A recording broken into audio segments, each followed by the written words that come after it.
Oi, gente, tudo bem com vocês? Eu tava vendo que eu fiz um vídeo, mas achava que era vídeo e terminou não sendo vídeo, né? Só ficou a minha figurinha nos slides sem o vídeo, né? Isso. Então, hoje eu vou falar um pouquinho, agora eu vou falar um pouquinho da deficiência auditiva, né? O que é importante, o que pode cair na P2, na P3, né? E aí, vamos lá, tá? Pessoal, gente, há muitos e muitos tempos atrás, as pessoas que eram surdas ou deficientes auditivas, na verdade, eles eram considerados como incapazes, né? Ou com deficiência intelectual. Por quê? Porque à época se pensava que se a pessoa não desenvolve linguagem, ela não desenvolve pensamento. Na verdade, essa prerrogativa está correta. Se a gente não consegue desenvolver linguagem, a gente não consegue estruturar pensamento. Mas a gente sabe que nós, nós desenvolvemos linguagem, vários tipos de linguagem. Então, a gente consegue estruturar nosso pensamento. Não é diferente com a pessoa que é deficiente auditivo. Ela tem um tipo específico de linguagem, que é a gestual, e ela consegue sim estruturar pensamento, da mesma forma que a pessoa ouvinte, tá certo? Então, assim, logo não se ouvia, portanto não se falava e não se pensava, né? E aí, gente, essas pessoas que eram deficientes auditivos, elas não podiam frequentar a escola, elas não tinham uma vida social, porque, na verdade, existia um predomínio muito grande da Igreja Católica, principalmente na Idade Média, né? E essas pessoas que não conseguiam falar, elas não podiam se confessar. E não se confessando, elas não poderiam se salvar. Elas não poderiam ganhar o reino dos céus. Além disso, eles eram proibidos em casarem-se, tá certo? Vamos lá, então. Gente, existem algumas filosofias educacionais que atravessam aí a prática educacional da pessoa que tem, quer dizer, a prática educacional do profissional que está ali junto com o deficiente auditivo, né? Aí vamos entender aqui um pouquinho. A gente tem algumas filosofias educacionais, tá? E aí, gente, eu vou começar pela primeira, chama-se oralismo, tá? Gente, a principal metodologia do oralismo era, na verdade, desenvolver a fala do surdo, ou seja, oralizar o surdo, tá? Isso a gente consegue fazer? Consegue fazer ainda hoje e a gente tem sucesso em alguma medida, tá?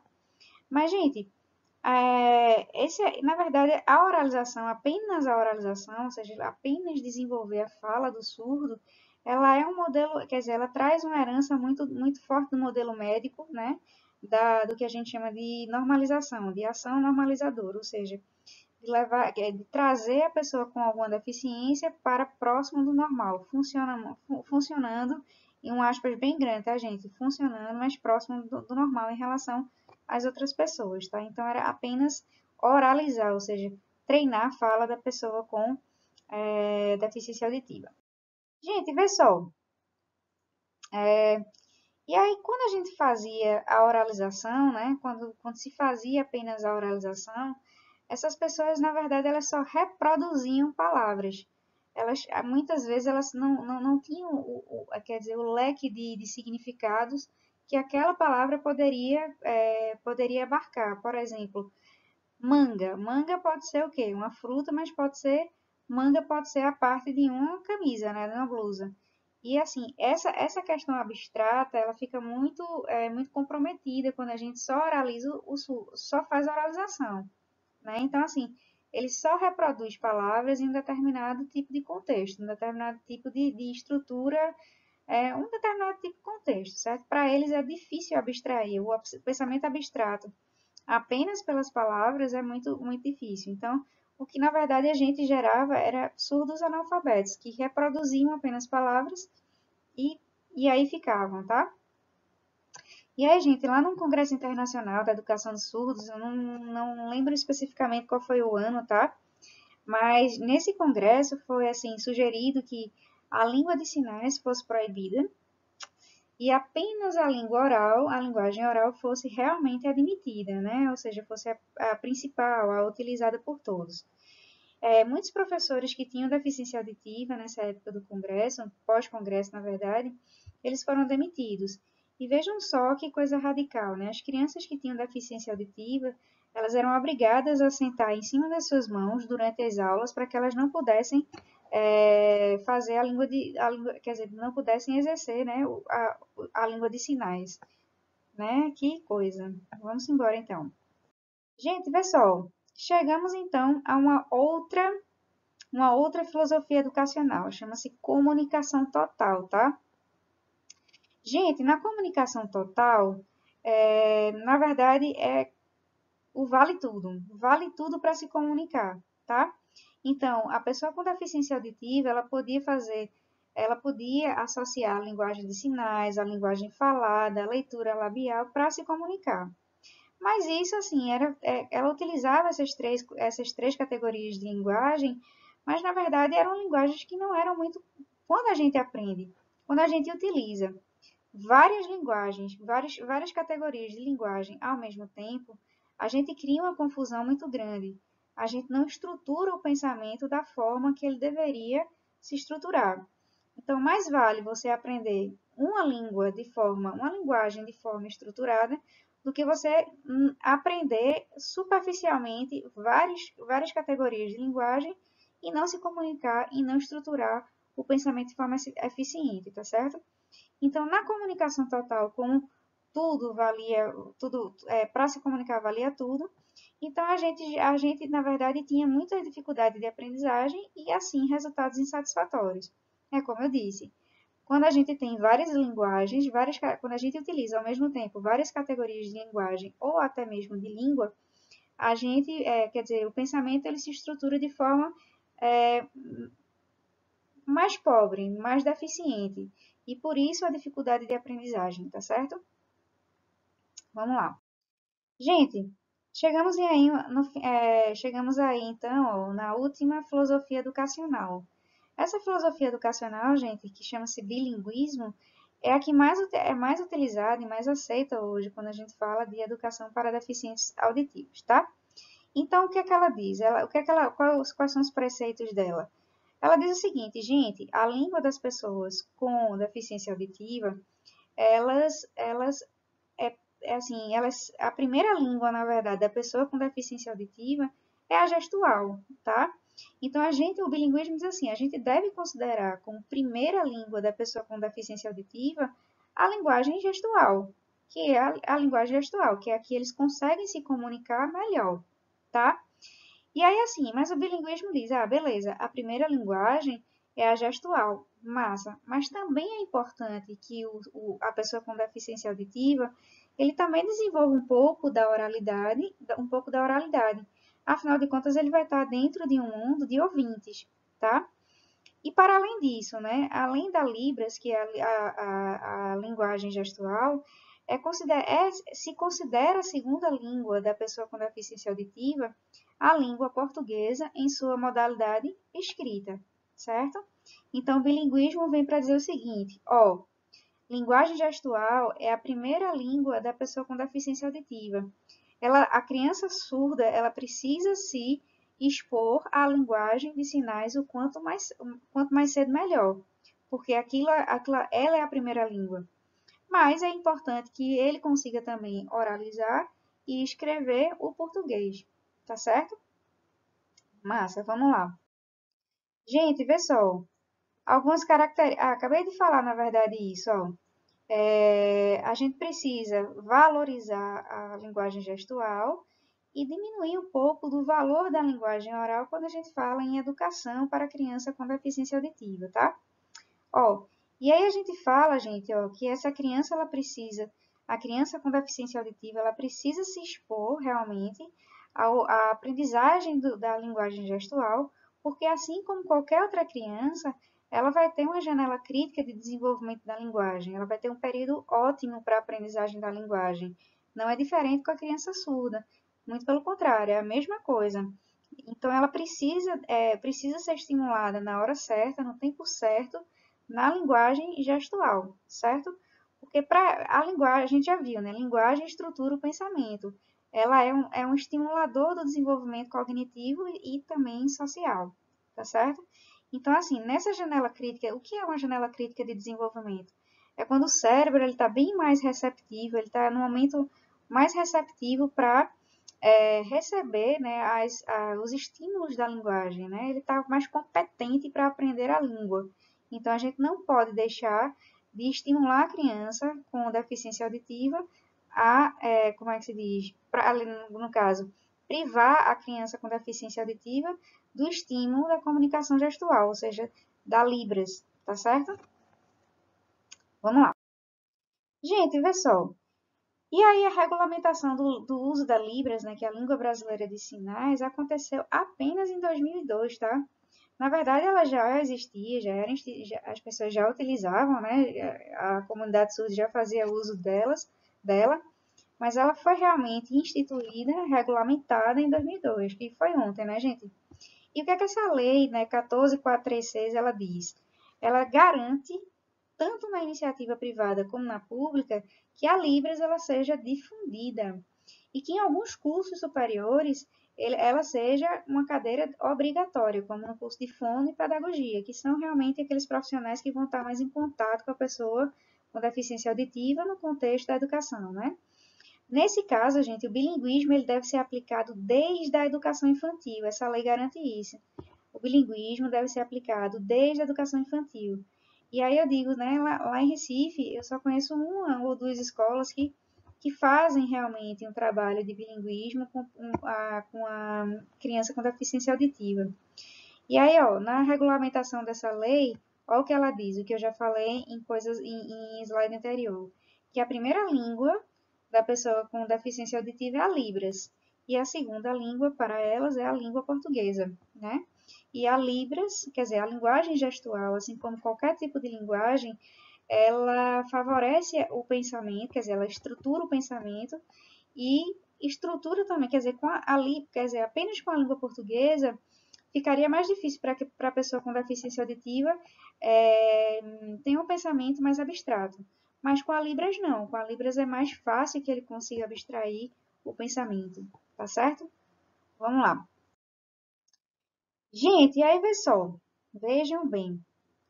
É, existe um documento, tá, gente? Chama-se Declaração de Salamanca. Eu vou falar, eu acho que eu já falei isso em outros slides, em outras aulas, mas eu vou reforçar aqui, tá? Pessoal, a Declaração de Salamanca ela foi um documento de 1994. E o que essa declaração propunha? Na verdade, propunha uma educação, na verdade, inclusiva, né? Um sistema educacional inclusivo. E aí, muitos países, durante essa convenção mundial, eles começaram a repensar na política de educação inclusiva, né? E essa declaração, ela quer dizer, influenciou vários projetos de lei e não foi diferente aqui no Brasil, tá? Então, o que a pessoa com deficiência, quer dizer, o que ela dizia sobre inclusão educacional era o seguinte, que a melhor forma de você fazer, a melhor forma de acontecer efetivamente quer dizer, a educação inclusiva é colocar essas crianças com deficiência, qualquer tipo de deficiência, em salas regulares de ensino, né? E aí, assim, deixar de lado essa questão das escolas que eram específicas e especiais, né? Assim, salas especiais, não.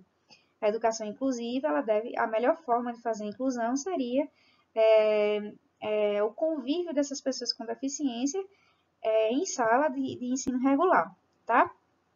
E aí, gente, a lei que eu falei, a lei de 2002, né, que eu citei no slide passado, ela favorece, na verdade, uma identidade, né?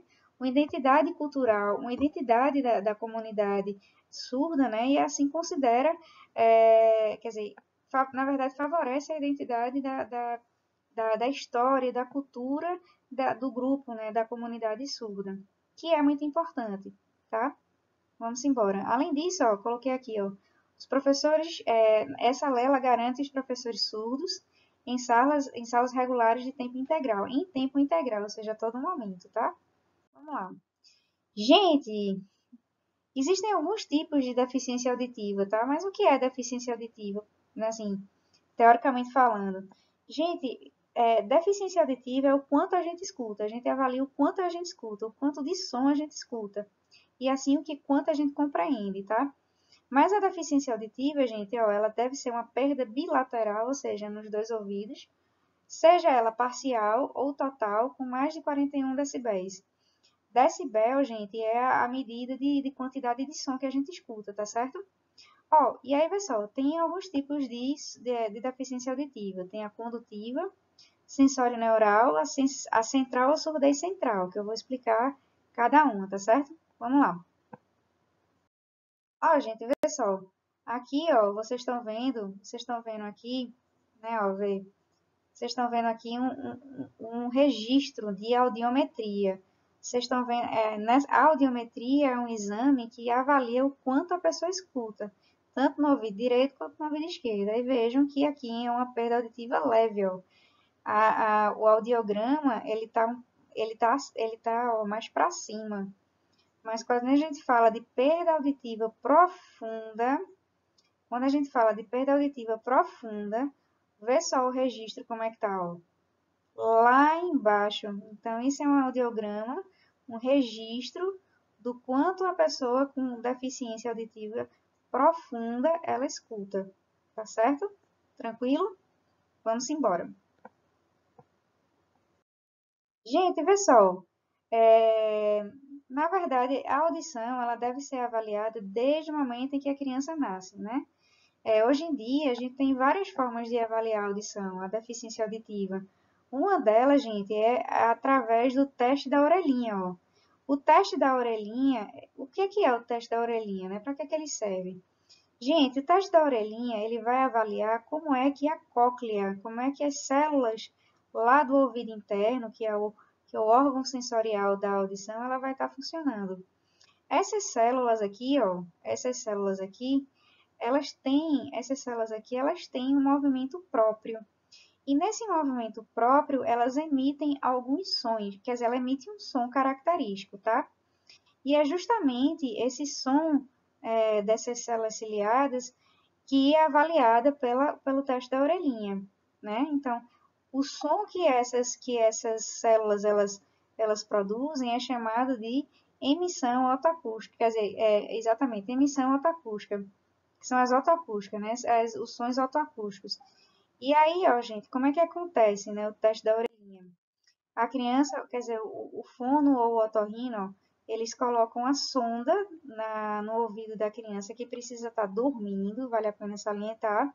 E aí essa sonda, ela vai captar ou não o som das células ciliadas internas do ouvido. É um som, quer dizer, um teste bem rapidinho. E aí, se esse teste der positivo, ou seja, se a sonda ela captar as emissões otoacústicas, massa. Se não, aí a gente tem que partir para um outro protocolo de avaliação. Mas basicamente é isso aqui que acontece quando a criança nasce. O teste da orelhinha é isso aí. Ó, gente, então vamos lá, vamos avaliar. Para a gente entender os tipos de perda auditiva, a gente tem que entender um pouquinho sobre a anatomia da orelha, tá? Então vamos lá, o que é uma perda auditiva do tipo condutiva, né? Uma perda auditiva do tipo condutiva, gente, é qualquer coisa, qualquer corpo estranho, qualquer tampão de cera, qualquer otite que interfira na passagem do som aqui, ó, que está no meato acústico externo. Qualquer interrupção aqui dentro, ela pode causar uma perda auditiva condutiva. Normalmente, essa perda auditiva condutiva, ela é temporária, tá? Gente, a perda auditiva sensório-neural é quando, na verdade, as células ciliadas que eu falei lá atrás, na verdade, elas não recebem, elas não captam som, né? Então, assim, como é que ela vai passar como é que o som vai passar para o nervo auditivo se as células ciliadas, elas não captam o som? Então, a perda auditiva sensório-neural, quando as células ciliadas, não funcionam, tá? Então, nesse caso, a perda auditiva sensório-neural, ela é irreversível, porque acontece aqui, ó, gente. Acontece aqui, dentro da cóclea, dentro desse caracolzinho. Quando eu falo de perda auditiva mista, é quando eu tenho, por exemplo, uma lesão no caracolzinho e uma outra que seja ou na orelha média ou na orelha externa, tá? Então é a combinação de dois tipos de perdas, tá bom? Vamos lá. Gente, vê só, o que é que significa surdez central? Gente, aqui nesse caso, ó, a cóclea está funcionando bem, as células ciliadas estão bem. O problema é que quando a informação sai da cóclea para o tronco, ela sai do nervo auditivo para o tronco, essa informação ela não chega no tronco. E se não chegar no tronco, ela não vai chegar, ó, aqui, que é o córtex auditivo. Então, na verdade, essa pessoa que tem surdez central, ela, na verdade, não, ela tem o som, mas ela não tem, ó, ela tem o som, a célula ciliada capta o som, mas a transmissão ao córtex auditivo, ela não é gerada. Então, a pessoa ela não compreende a informação sonora, tá certo? Mas não há perda de sensibilidade, ou seja, não há perda de células, de funcionamento de célula ciliada. Beleza, gente? Ó, quais são os principais fatores na deficiência auditiva por criança? Principalmente, gente, a rubéola materna, tá certo? Que é quando a mãe ela se expõe ao vírus da rubéola, principalmente nos 3 primeiros meses da gravidez, né? O vírus da rubéola tem uma preferência, ela tem uma afinidade muito grande pelo tecido nervoso, tá certo? Vamos lá. Gente, ó, a meningite, ela pode causar uma perda sensório-neural. Por quê? Ó, ela se caracteriza como sendo uma perda auditiva sensório-neural profunda, bilateral e simétrica, tá? Ó, vê só, profunda, ou seja, o audiograma tá lá embaixo, bilateral e simétrica, ou seja, o que a uma não escuta, a outra também não escuta, tá? Como é que acontece isso, ó? A gente tá vendo aqui, ó, as meninges, tá certo? O nosso cérebro tem 3 meninges, ó. Essas meninges, elas servem para tanto proteger como para alimentar o sistema, o córtex, tá certo? E aí, gente, quando uma dessas meninges, elas estão acometidas por alguma bactéria, elas podem passar, quer dizer, as meninges, elas podem não ser suficientes para reter a bactéria. E aí, quando se aloja aqui nas meninges, vai causar o que se chama de meningite, né? É a infecção e a inflamação das meninges. Essa infecção e essa inflamação, ela pode passar para o córtex e pode causar lesional, ou seja, causar morte neural. E isso pode acontecer em qualquer região do cérebro e pode, inclusive, dentro do córtex, inclusive no córtex auditivo, tá? E aí gera uma perda sensório neural. Pode gerar uma perda sensório neural, porque pode chegar lá na cóclea, né? Pode chegar lá na cóclea e pode também gerar uma surdez central, né? Porque pode acometer o tecido nervoso em si. Vamos lá, gente, ó. Uma perda auditiva muito comum em adultos é o que a gente chama de perda auditiva induzida por ruído. Gente, é aquela pessoa que se expõe muito ao ruído durante muito tempo, tá? Por exemplo, era muito comum a gente ver perda auditiva induzida por ruído por aquelas pessoas que trabalhavam em linha de produção, em chão de fábrica, né? Quando não se existia o EPI, que é o equipamento de proteção individual, muitas pessoas elas eram acometidas por PAI, ou seja, uma perda auditiva induzida por ruído. Normalmente, essa é uma perda auditiva que acomete as células ciliadas, ó. E aí, nesse caso, é uma perda sensório-neural, ela é irreversível, tá bom? Ó, gente, um outro tipo de perda, uma outra patologia que pode gerar perda auditiva é o zumbido. O zumbido é um negócio engraçado, porque assim, o zumbido, ele é uma ilusão auditiva, ou seja, a pessoa sente, quer dizer, ela escuta o som, mas não existe uma fonte sonora. Ou seja, o som não é gerado por um agente externo. É uma ilusão auditiva. De onde é que vem isso, a gente não sabe. Tanto que se fala ó, que o zumbido é uma percepção auditiva fantasma. E o engraçado é como é que a gente trata zumbido, né? Como se trata o zumbido. O zumbido se trata colocando um outro som em cima do zumbido. É o que se chama de mascaramento, né? O otorrino lá, ele vai colocar um aparelhozinho daquele, como se fosse, é um aparelho, né, para deficiência, para amplificador, na verdade.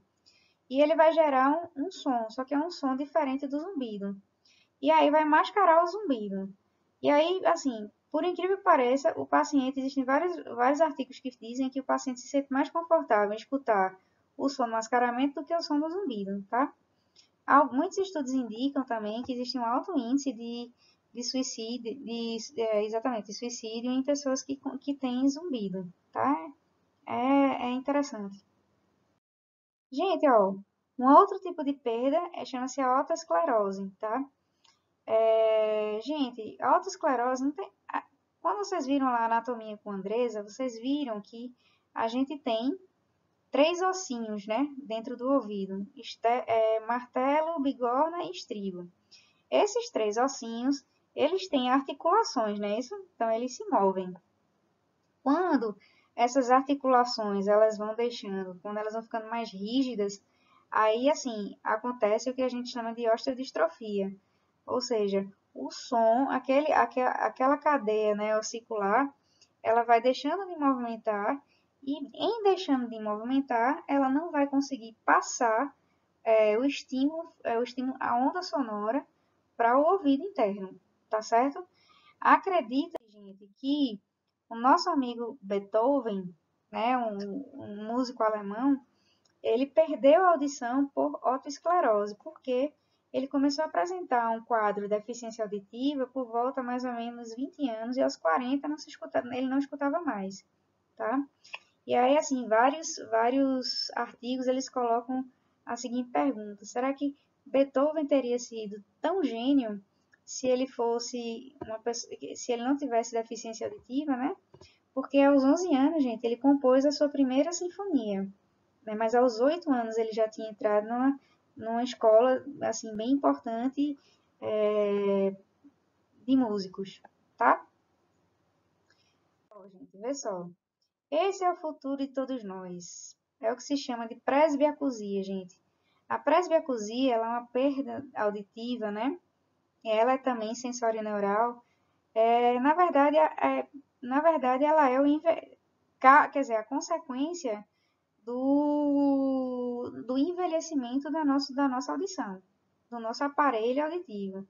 Então, gente, quando a pessoa ela vai ficando cada vez mais avançando na idade, menor vai ser a quantidade de som que você vai escutar. O nome disso chama-se presbiacusia, tá? É o envelhecimento do nosso aparelho auditivo que acomete aquelas células ciliadas, ó. Certo? Aí coloquei aqui um senhorzinho. Meu pai tá desse jeito. Eu tô lá no meu quarto, tô no meu quarto, que é bem pertinho do dele. Eu só preciso colocar um microfone para que ele entenda. O nome disso chama-se presbiacusia, tá certo? Gente, eu acho que é isso. Deu para entender, né, quais são os tipos de deficiência auditiva, o que é uma deficiência auditiva. Foquem nas filosofias educacionais, tá? Isso é uma questão de prova de concurso também. E aí, gente, qualquer coisa, vocês podem mandar mensagem, tirar dúvida por zap. Vocês sabem que eu tô aí super disponível, tá bom? E aí, gente, beijo para todos vocês. Tchau!